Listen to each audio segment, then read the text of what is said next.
Hi, my name is Michael Katigian. I am Asoko Besekara. I'm Chintaka Besekara. My name's Shanuki Dialvis. Shaminda Serasinga. I'm Nisanga Varnapura. Currently, we have come from New York City to Colombo to establish a co-working space as a means of linking up the growing startup and already established and exciting art scenes in a common space where people can work together and create together and enjoy an experience together. Executive Director of Transparency International Sri Lanka. I've trained as a barrister and as a political scientist and have been at TI for the last 7 months. Entailed studying engineering at the Cooper Union for the Advancement of Science and Art, quite a mouthful, but small school for engineering, art, and architecture in Manhattan's East Village. And that led me to a software consulting startup. TI mainly focuses on anti-corruption related issues, but we also look at other governance issues, be it looking at electoral reform or looking at asset disclosure of MPs. I was a governance consultant at Verite Research, where I set up Mantri.lk, Sri Lanka's only parliamentary monitoring platform. Prior to that, I had been working in a couple of think tanks in London and also in the private sector in London. I'm an electrical engineer and also I have a specialization in IT. And interestingly, my passion is waste management and sustainability, where I am actually honored to have got my education from this institute called IFAS, Institute of Applied Flow Material Sciences in Germany. I have 30 odd years of experience on stage as a stage actress. I'm very good at faking it, therefore.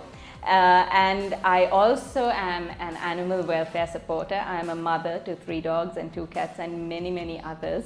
And I moved back to Sri Lanka about 5 years ago, 2011.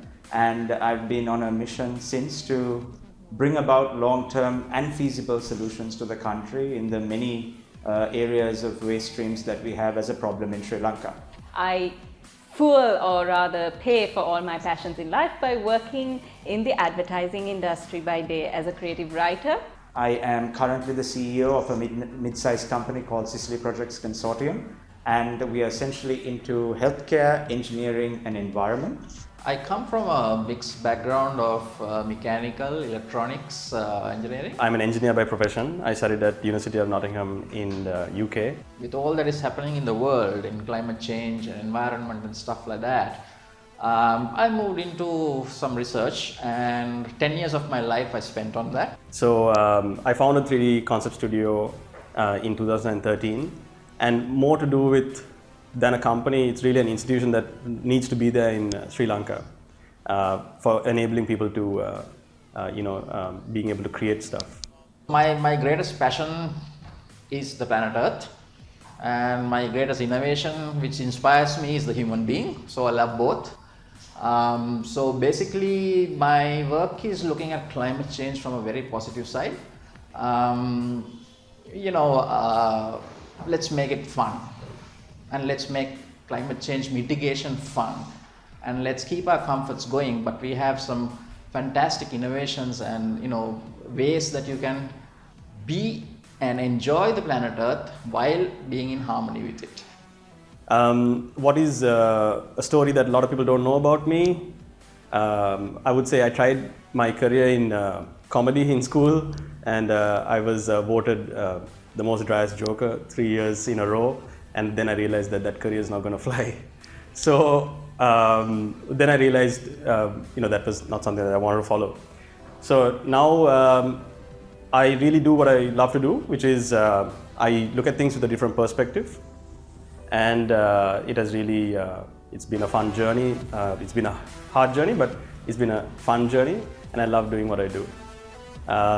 What are some of my favorite TED Talks? Actually, I can talk about this for a while.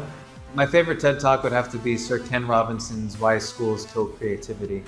And this one really resonated with me because in my own experiences, educational institutions, while excellent because they educate people, I felt have barriers and red tape and hoops that inhibit the educational process. So I think that's a talk that everyone should want. My favorite TED Talk is by Patricia Kuhl, The Linguistic Genius of Babies. It's actually, whilst I'm not a parent, it's an intriguing TED Talk on how children's brains between a particular age when they're very, very young, before 18 months, are like a sponge for language. So my favorite TED Talk was given by Will Steven, and it was on the art of saying nothing. He gave an entire TED Talk on the subject of absolutely nothing, said absolutely nothing of value, and yet he kept my attention for the entirety of that talk. So I found that fascinating. Malcolm Gladwell, when he talks about spaghetti, tomato sauce, and the matter of choice. Okay, so that is about human behavior and the perspectives of people. Actually, I couldn't say it's a talk, it's actually a song by Jill. Basically themed, I think, the global warming theme song. I really enjoyed that. It was titled Why 30 is Not the New 20. And basically the speech focused on how the modern youth kind of coast through their 20s rather than using this developmental sweet spot and just takes their strength for granted while ignoring weaknesses. And I was 27 at that time, and it really helped me reorganize my priorities and set up the ambitions that I wanted to. Because as Dr. May said, by 35, 80% of your career milestones would have been achieved. So I hope I'm back on track, thanks to that speech. And we hope you'll all come out on August 21st in Nelampokana. So please come along and hear what I have to say. At TEDxColombo. So we hope to see you guys there. And I hope to see you all. Please do come and get inspired.